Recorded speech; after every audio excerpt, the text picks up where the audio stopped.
But if you'd really like the skill to walk into any organizational environment and be able to change those power dynamics into generative ones, then the Level 2 program gives you that full spectrum of ability with all of the conversations, and including the ability to recognize them, understand how to prioritize them, how to adapt them to a particular environment, and how to implement these practices to get generative outputs. One of the things I've discovered is, especially in implementations, like especially when we're getting something like this going, there is often a backlog of tensions, and often those tensions have been compounded. So there are multiple different conversations that have gotten congested in one tension.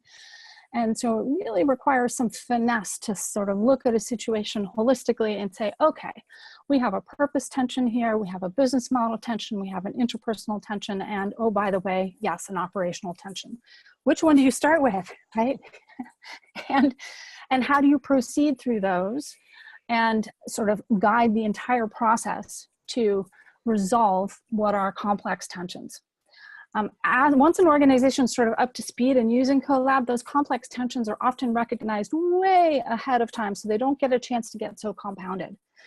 But those compounded tensions are challenging to unpack, and having the additional ability to know which conversation you're dealing with and how to deal with it is profoundly helpful. So let's take a few minutes to talk about how the CLCP2 really concretely helps with those challenges. And you, having graduated from Level 1, are really at the beginning of your integration of these life-changing tools.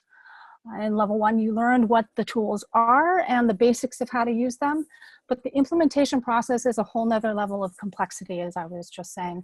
And it really requires that you learn how to initiate conversations with Colab's tools and processes, understand which tool to put to use when.